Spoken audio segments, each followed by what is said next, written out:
Enquanto gradualmente se afasta das redes sociais mais populares, gerindo uma desilusão cada vez maior com a artificialidade e esforço inglório de chegar à sua comunidade e de a ir fazendo crescer, a Anitta tem explorado espaços onde se sinta inspirada e menos limitada na sua criatividade e na forma como a expressa. Tem testado alguns formatos e plataformas mais direcionadas para a valorização da criação artística e, no episódio de hoje, partilha primeiras impressões e preferências. Uma conversa exploratória, de descoberta e de aprendizagem que a leva ao universo do Patreon e do Substack e a leva a discussões filosóficas sobre o valor das suas criações e a forma de as financiar. Olá Eli, olá Constança! Olá, Constança, há quanto tempo? Que saudades! Com saudades, parece que as férias só agora estão a terminar, não é? Só agora é que retomamos as conversas a três. Pois é. Foi um longo hiato e esta conversa já se fazia esperar. Eu já estava cheia de saudades de conversar com as duas e por mim podemos fazer amanhã à mesma hora, outra vez. Hoje vamos falar aqui sobre este tema maravilhoso. As subscrições, assim em traços gerais, se bem que a Eli é mais especialista em fazer resumos do que eu. Em traços gerais, nós queremos aqui abordar os Patreon, Substacks e esses serviços de subscrição que para a pessoa que está a criar, não é? Vamos chamar o artista ou o criador, eu não quero dizer criador de conteúdos porque me dói na alma. Estou contigo. Se me levantam os pelos e se me arrepia a pele, etc, etc. Mas há várias pessoas que, sei lá, desde designers de tricô como eu, a pintores, a ilustradores e mais pessoas, acho que também muitos músicos, enfim, acho que é sobretudo artistas e dentro dessas áreas mais criativas que têm uma necessidade muito importante de ter um rendimento fixo que não dependa nem de editoras, nem de exposições, nem desses outros eventos maiores em que se consegue aí sim ter um retorno um pouco maior, não é? E, portanto, nos meses de intervalo precisam ter um rendimento que vai entrando e que vai garantindo as despesas básicas, ou melhor ainda, garantir mais do que isso. E a conversa surgiu aqui, eu tenho estado, por acaso tem sido uma discussão muito gira com várias pessoas, tanto no Instagram como aqui também com as minhas Anitas. Estive a avaliar muito, estive a pensar sobretudo no Patreon, mas também vi o Substack, a Constança tem Substack, eu por acaso não uso. Ai, a Eli também! Parou tudo, Eli. Alexandra! Tu não nos tinhas dito nada! Não, foi por coincidência, porque eu confesso que, pronto, agora vou baralhar toda a introdução que fizeste e todo o enquadramento do episódio, mas a desilusão com as redes sociais não é? Quer dizer, não é novidade e tem sido crescente. E então tenho andado mais atenta fóruns que não estejam tão poluídos, que não sejam tão de aparências e onde me sinta mais à vontade, mais liberta para ir vendo conteúdo, para ir escrevendo. Foi muito no seguimento do Artist Way em que comecei a ter mais vontade de escrever. Mas o Instagram não é um formato que me funciona muito bem, ou que eu acho que se enquadre muito bem. E então tropecei no Substack quando a Garance Doré fez a transição da newsletter dela para lá. A Garance Doré é uma... olha, ela não é verdadeiramente uma influencer, porque eu acho que vocês vão gostar de a seguir.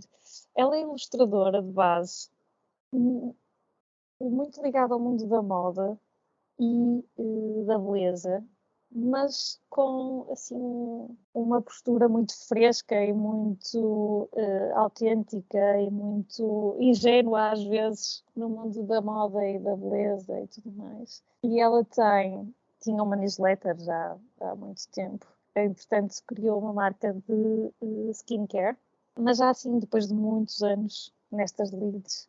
E eu tinha, né, já a seguir há alguns anos, depois vi que ela no Instagram dela tinha feito o anúncio de que estava finalmente no Substack, se tinha rendido ao Substack.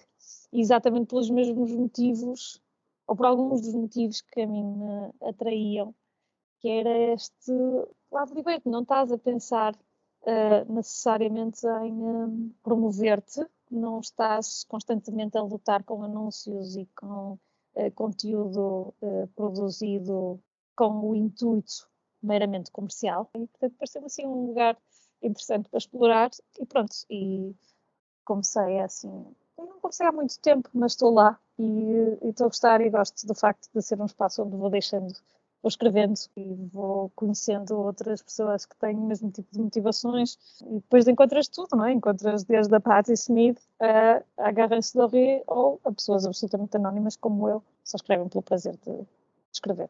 Diz-nos qual é o teu Substack? O meu Substack é Alice in Wonderland. Com E, não é? Para toda a gente saber. Exatamente. Eu vou adicionar às show notes e vai tudo a correr ao Substack seguir a Alice. Olha, mas a questão que se impõe aqui é, entras no Substack, ok, e aderes às subscrições pagas, ou seja, já criaste um tier, ou como é que se chama, de subscrições pagas? Mas sabes que isso é automático. Tu nem não tens de criar nada que automaticamente ele te sugere.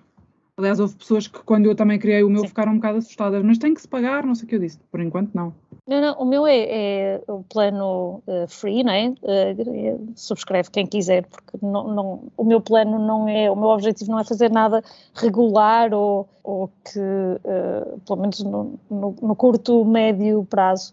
E, portanto, obviamente ele cria automaticamente essa opção, tens essa opção e acho que tem um mínimo até que define para subscrição paga, mas o meu é absolutamente aberto. Podes ir recebendo, que é uma coisa interessante, que quem te seguir pode fazer um pledge e pode dizer que se tu começares a ter subscrição paga que está interessado em. Eu já tive 2 pessoas a fazer isso, só que ainda não, mas ainda não criei, porque lá está, é como tu dizes, é a regularidade. Primeiro acho que não produzo conteúdo lá que justifique.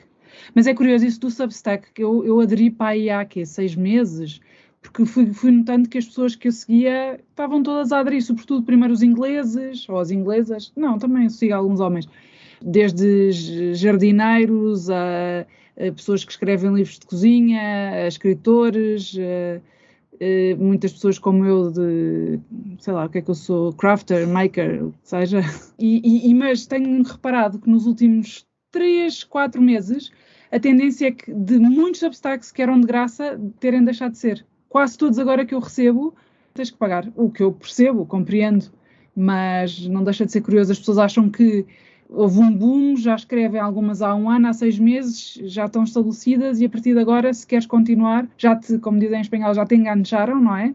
Já te prenderam e se queres continuar, então pagas. E muito sinceramente, a pagar é que eles, e que 5 euros por mês, 10 euros por mês, é por aí. E que realmente não é significativo, mas que quando tu pensas, primeiro quando tens um orçamento limitado, e esse também acho que vai ser um dos temas deste podcast, que nós já tínhamos falado de Billy, que eu disse logo, eu acho que em Portugal estamos tramados, porque há pouco dinheiro e há pouca vontade de gastar dinheiro nestas coisas. Há pouco dinheiro e quando há o dinheiro é para ir jantar fora ou é para ir viajar. Em países como, por exemplo, eu vejo os americanos que esbanjam, atiram dinheiro por todo lado, eles não têm problemas nenhuns em dar-te 5 euros, que é que 5 euros para eles custa-lhes um café, é-lhes completamente indiferente, nem pensam sobre isso. Mas pronto, eu depois, quando falámos do Patreon, tenho a experiência de ser patron de uma, que faz flores de papel até, e é uma experiência bastante boa, mas isso é depois, agora estamos no Substack. Porque a tua newsletter, Billy, não é no Substack, é no MailChimp, não é? E não tens vontade de mudá-la. A minha newsletter é no MailChimp e eu decidi fazer uma mini pesquisa de mercado dentro da minha lista, que não é enorme, e perguntei às pessoas primeira pergunta, se teriam vontade de pagar uma subscrição em relação a mim, não é? De conteúdos meus, e se sim, quanto é que pagariam? E pus acho que tipo 5, 7 e 10 euros. E das que responderam, cerca de metade disse que sim, e depois das que disseram que sim, para aí a maioria disse, imagina, 5 euros. E eu fui pesquisar, fui ler taxas de conversão, fui ler várias reviews de Patreon, sobretudo eu estava a pensar no Patreon, na verdade, mas não estava a excluir outras plataformas. E a conclusão a que cheguei foi que, com os números que eu tenho, neste momento, que não são assim tão altos, e a amostra é que as taxas de conversão são francamente baixas, acho que são tipo 1%. E, portanto, eu vou ver com os números que eu tenho, o rendimento ao final do mês, e com aquilo que as pessoas diziam estar disponíveis para pagar, que seria mais ou menos 5 euros, eu no final do mês, se tivesse 30 euros vindos deste, ou Patreon, ou do que fosse, era muito. E a pressão de estar a criar conteúdos específicos, ou que não fossem específicos, mas a canalizá-los para um Patreon, o trabalho que me ia dar não seria pago em 30 euros de maneira nenhuma. E iria ter imenso trabalho a canalizar pessoas para lá, em vez de canalizar pessoas para eventualmente se transformarem minhas clientes em projetos de design, ou minhas clientes em pinturas, ou minhas clientes em ilustração. E andei às voltas e fiz contas e fui buscar o Excel ao que chegámos. Fiz contas, andei para a frente e para trás, e depois ouvi às pessoas que, por exemplo, houve uma que eu sigo que criou um coffee, e fui ver as condições do coffee, que são vagamente semelhantes ao Patreon, apesar de não ser exatamente igual, e ela dizia-me, não, se já estás a fazer isto, mais vale pôr já uma paywall, que é para as pessoas poderem já começar a ajudar-te, não sei o quê. E eu pensei, para ela tem razão, mas ela é americana, que eu acho que vamos bater exatamente nesse universo, ponto. É outro universo mesmo. Eu acho que nós estamos, não vou dizer no lado diametralmente oposto, não é? Porque isso imagino que seja um país de terceiro mundo com pessoas que têm realmente problemas económicos, não é nós que somos só remediados, mas não tem nada a ver, não é comparável. Mas vocês não acham e principalmente as duas que são criadoras, que o vosso mercado é mais além de Portugal, porque ainda por cima vocês escrevem em inglês. Sem dúvida. Sim, mas a minha maioria, eu acho que metade é portuguesa, é composta por portugueses, sobretudo, e depois o resto tem algumas espanholas, inglesas, brasileiras, não sei o quê, é a minha demografia. E tu, Billy? As minhas aberturas de newsletter são 50% nos Estados Unidos, 50% em Portugal. Mais ou menos. Diria que, e mesmo nos Estados Unidos, não sei se não serão também várias portuguesas, é sobretudo mulheres e sobretudo na minha faixa etária, portanto são pessoas parecidas comigo, basicamente. Quando eu abri o TipJar, que foi, para mim também já foi assim uma coisa do género, ai meu Deus. Explica só às pessoas o que é o TipJar, porque há muita gente que pode não saber. O TipJar é como se fosse o frasco das gorjetas. Portanto, posso falar aqui da minha Santa Teresa d'Ávila? Claro que demoraste quase 10 minutos. Vá. Eu sei, está mal. Um novo recorde. Uma das coisas que ela diz, atenção, a minha Santa Teresa d'Ávila não é Santa Teresa d'Ávila, é a Denise da Phil Thomas. Quem ouve os nossos episódios já sabe, isto é uma piada que já passa de uns episódios para os outros. Uma das coisas que ela diz é que vai aos sites das pessoas e não encontra formas de contratar serviços e de lhes dar dinheiro. E uma das coisas que ela sugere é arranja um TipJar. Pronto, não faças mais nada. Então eu andei a ver e há uma coisa no PayPal em que as pessoas podem entrar e dão a quantidade que quiserem, sem uma contrapartida, digamos, simplesmente porque querem apoiar. E logo no início do TipJar, eu recebi, lá está, isto é curioso, recebi uma gorjeta de uma pessoa, de uma norte-americana que me segue e que me lê, e que foi no valor de $50. $50 para Portugal é imenso dinheiro! E eu fiquei eternamente agradecida e pensei, meu Deus, bom, dentro de mim vieram os bloqueios todos ao de cima, não é? Que horror, ela gastou $50 em mim sem esperar nada em troca, sem não sei o quê. Imaginem. Atenção que os americanos têm a cultura do tipping, não é? Portanto, para eles isso é normalíssimo. Exato. Eu acho que isto é sempre a mesma conversa, que é o ter estado social ou não ter estado social. Porque em Portugal nós temos estado social. É um estado social que te garante coisas como, ou supostamente garantiria, educação, saúde, justiça, e garante-te um salário mínimo, e isso não existe nos Estados Unidos. E lá está, uma das questões relativamente às gorjetas nos Estados Unidos é que a maioria do pessoal que atende nos restaurantes e nos cafés vive das gorjetas e não do salário. Sim. E são portanto, questões de mentalidade e de... exatamente. São sistemas alternativos. É um sistema completamente diferente em que é normal tu contribuires com uma grande gorjeta porque sabes que a pessoa não vai ter um salário. Cá em Portugal, tu sabes que a pessoa tem pelo menos o salário mínimo, e não vamos dizer que é uma fortuna porque não é, mas tem pelo menos o salário mínimo. E como tu se calhar também tens o salário mínimo ou pouco mais, o que é que acontece? Não tens disponibilidade para dar gorjetas e sabes que aquela pessoa deve ganhar, se calhar, ou o mesmo que tu, ou pelo menos o salário mínimo, não é? E, portanto, temos esta diferença de mentalidades que é enorme. Cá em Portugal também já recebi gorjetas, mas gorjetas, e atenção, eu não estou a dizer isto do género, cá em Portugal as pessoas não dão nada, não sei o quê, são avarentas, não é nada disso. Eu acho que é de uma enorme generosidade em Portugal haver gorjetas, porque nós não temos uma cultura de gorjetas. Portanto, uma gorjeta de 5 euros em Portugal na minha cabeça, é tão generoso quanto uma gorjeta de $50.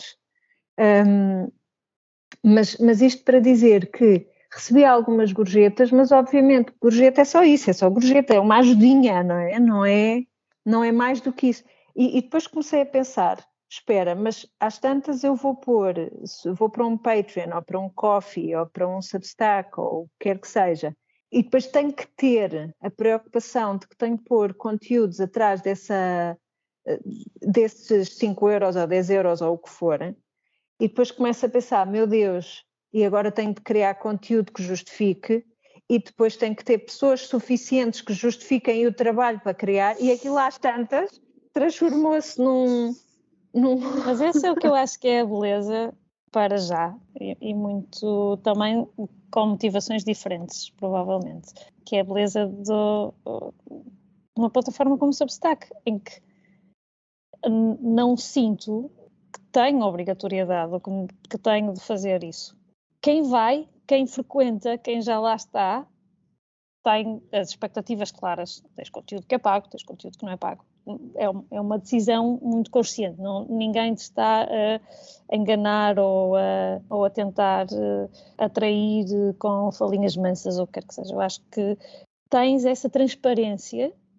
Tens também a transparência na forma como as contas são geridas, não é? Como foi criado com um determinado objetivo, mas acho que traz esse lado de liberdade e de dignidade e de não necessidade de estares a produzir por produzir. Muito sinceramente, eu acho que também quem frequenta também tem outro tipo de motivações e, portanto, acho, na minha visão, não é o mesmo modelo que um Instagram ou um Facebook ou o que quer que seja.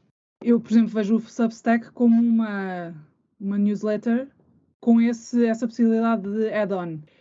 Eu também acho que depende muito de quem és tu, enquanto criador, para isto fazer sentido ou não. Por exemplo, Billy, tu és aquilo que se chama, com muitos ífanes, não é? O multi-hyphenated, és designer gráfica, dás aulas de tricô, tens cursos de bordados, sei lá, tu própria fazes 1001 coisas. Será que ainda estás a ter uma plataforma para criar mais conteúdo faria sentido? Ou então se te focasses no conteúdo, por exemplo, isto é um Substack de dicas de bordados, percebes? Agora, por exemplo, para mim, que comecei com um blog com imensos tutoriais, para mim faria todo sentido.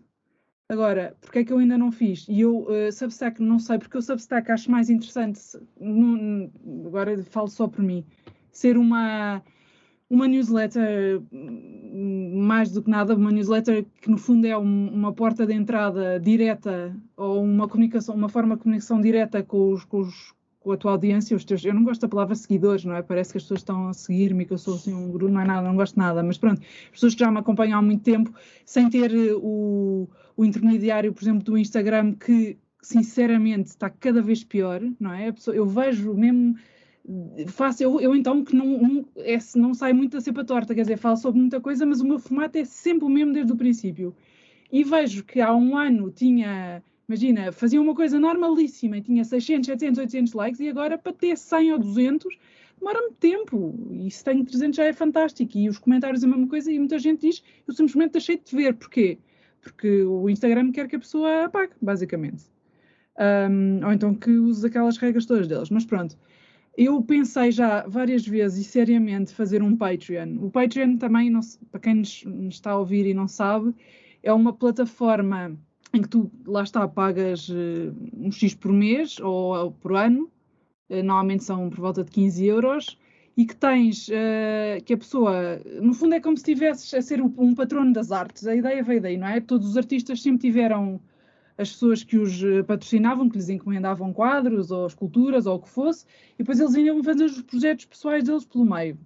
E isto é um bocado isso, é pessoas que te apoiam todos os meses, fazem esse compromisso e tu tens de dar alguma coisa em troca.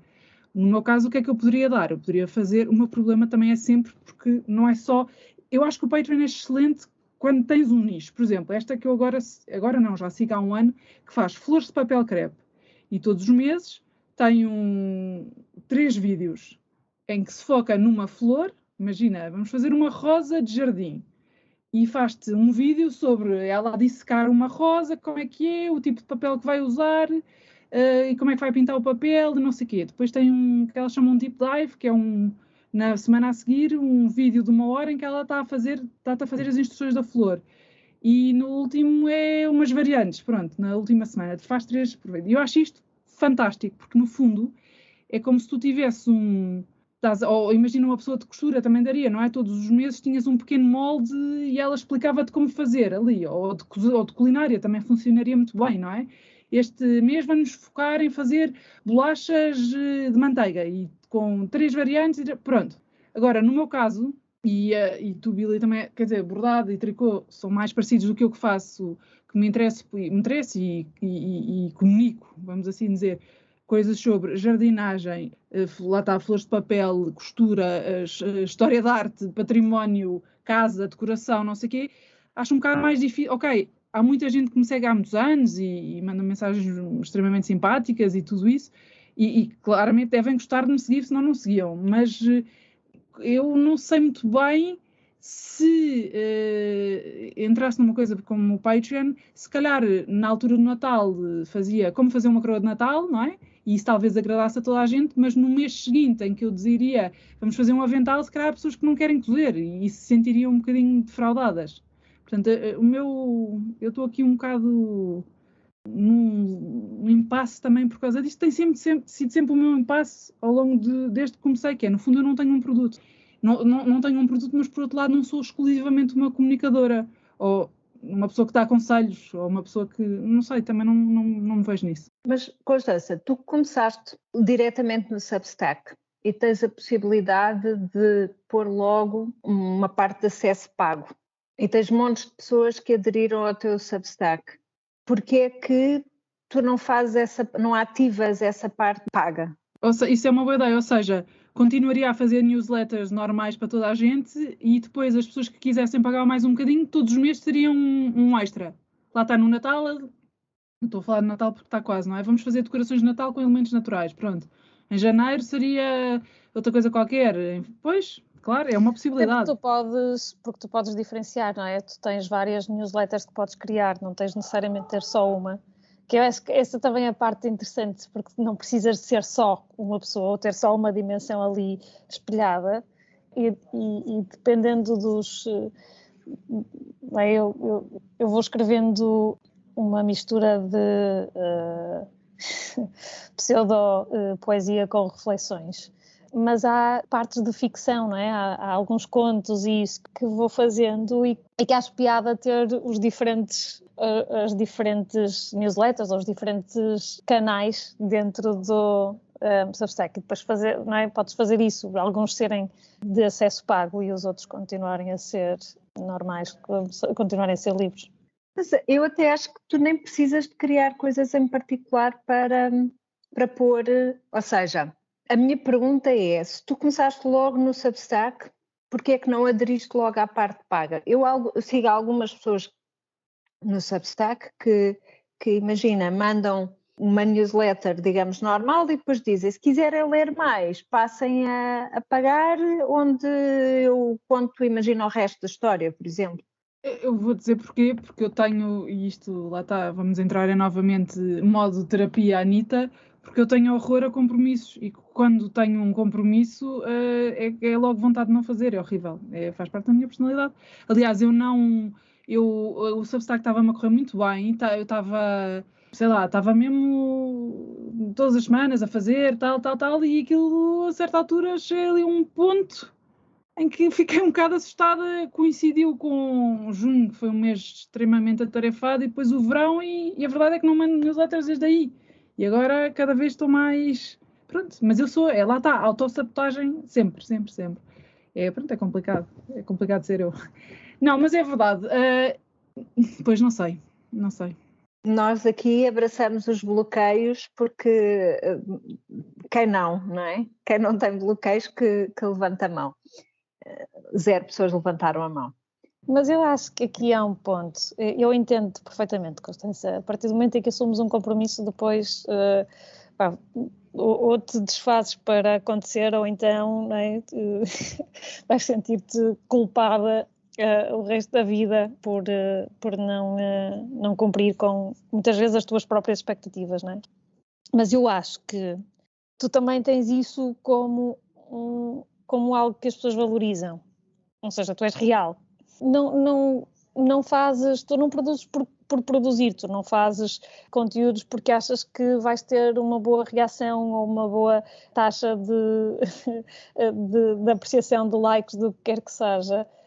E eu acho que é exatamente esse lado espontâneo, por um lado, autêntico, não querendo sobreutilizar a palavra autêntica, mas acho que quem te segue também já conhece isso, não é? A tua comunidade também vive muito desses teus ritmos próprios, não é? E tu assumes esses teus ritmos, não é? E há alturas em que hibernas ou vais precisar de ir buscar inspiração a outro lado. É um bocadinho também como artistas, como criadores, porque há alturas de maior produtividade, há alturas de menor, há alturas em que há inspiração, há alturas em que há recolhimento, e eu acho que o que eu vejo de vantagem nestes novos espaços, novos entre aspas, é que tu não tens de forçar isso. É verdade, mas quando assumes um compromisso não queres deixar as pessoas 3 meses sem nada, não é? Eu também, atenção, que também segui durante talvez um ano, uma escocesa, que não era o próprio site dela, que, por exemplo, teve um mês complicado e disse, este mês eu não vou cobrar a ninguém porque não pude produzir. Pronto, portanto, este mês não vos cobro e acabou-se isto. Ficamos todos amigos, continuamos. O meu grande problema sempre é porque eu não me levo a sério, porque é mesmo. Porque eu, no fundo, eu penso, eu não tenho nada para dizer. Não é verdade. Eu bastava contar-vos tudo o que é fazer cá em casa e as coisas que vou fazendo. Podia escrever uma crónica semanal e sem entrar em mais nada. É isso, é que eu, pronto, tenho muitos bloqueios, é verdade. Temos todos e é verdade.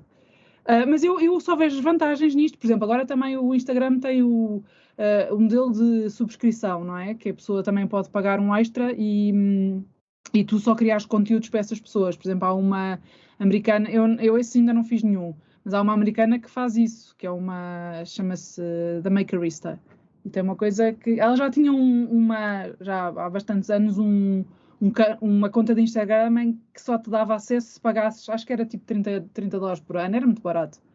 Que era de thrifting, das coisas que ela comprava em segunda mão. E agora construiu uma casa e todos os pormenores e todo esse processo e não sei o que, era só para as pessoas que lhe pagavam no canal de subscrição. Faz todo sentido, não é? Porque aí logo são coisas muito mais privadas, que dão muito mais trabalho, porque partilhas imensos pormenores e onde é que vais buscar as coisas e as fontes e isto e aquilo. Portanto, faz sentido que seja uma audiência que de facto está empenhada em seguir-te a ponto de pagar um X, portanto pode ter essa contrapartida.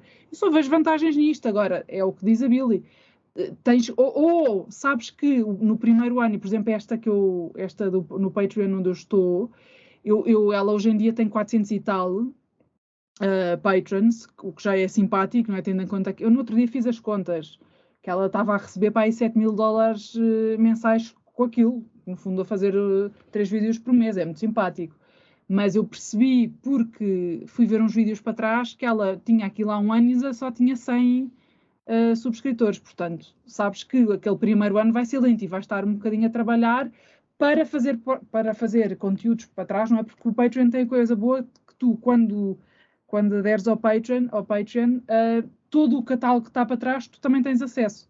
No fundo, aquele primeiro ano, mesmo que ela não tivesse subscritores nenhum, estava a criar um body of work, não é? Que depois as pessoas teriam acesso a ele. Mas pronto, lá está. Se já tiveres uma audiência ou se estiveres disposta a ter um primeiro ano assim, mais fraquinho em termos de ingressos, eu acho que faz sentido. Mas para mim a dúvida mantém-se, porque estavas a falar da tal pessoa do thrift, não sei o quê, cuja assinatura era $30 por ano.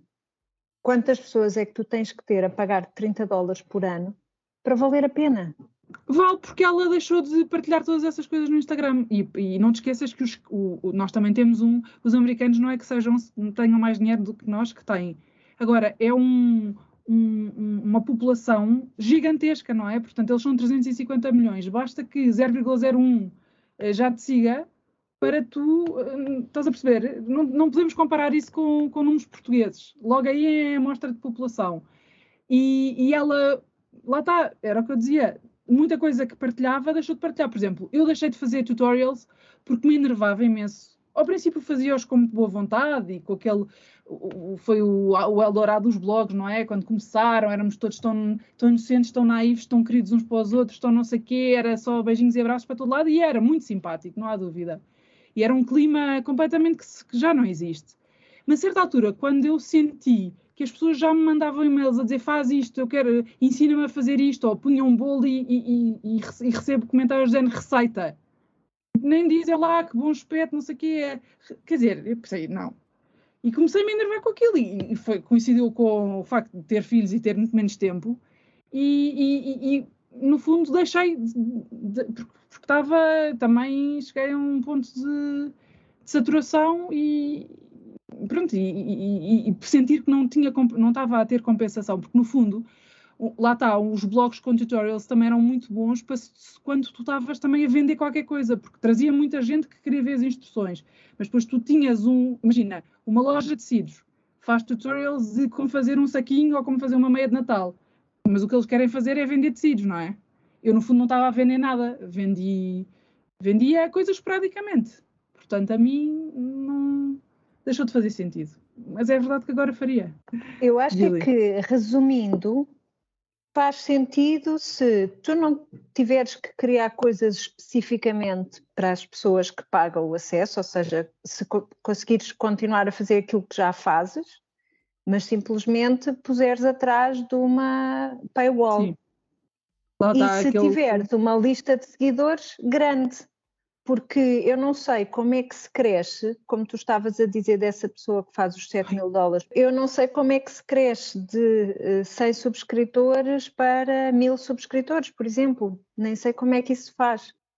Eu acho que precisamos de massa crítica neste momento, não é? Perceber quem está a utilizar, quem é que não está a utilizar, e era ótimo também termos a comunidade da Anitta a partilhar os seus modelos, a forma como está a considerar estas plataformas e abrir aqui espaço para uma segunda parte desta conversa. Que vos parece? A mim parece-me tudo ótimo. Obrigada, Eli, por dares esse repto aqui à nossa comunidade. Nós queremos ouvir as vossas experiências, até porque as nossas acabam por ser limitadas só a nós, e queremos saber também qual é a vossa experiência, ou como apoiantes, ou na ótica do criador, e lá está, os pelos todos a levantarem-se com a história do criador de conteúdo. Mas contem-nos tudo através do querido Anitta ou por mensagem no Instagram. E pronto, prometemos retomar o tema em breve, porque é uma conversa que parece pertinente. Quero ainda relembrar que já temos a próxima sessão do Clube do Livro marcada, vai ser dia 14 de dezembro. O livro que estamos a ler é As Primas, de Aurora Venturini. As inscrições podem ser feitas no site da Anitta, em anitanotrabalho.com/clube-do-livro. Eu vou pôr os links todos nas show notes, portanto é só clicarem e vão lá dar direto. E lá vos esperamos.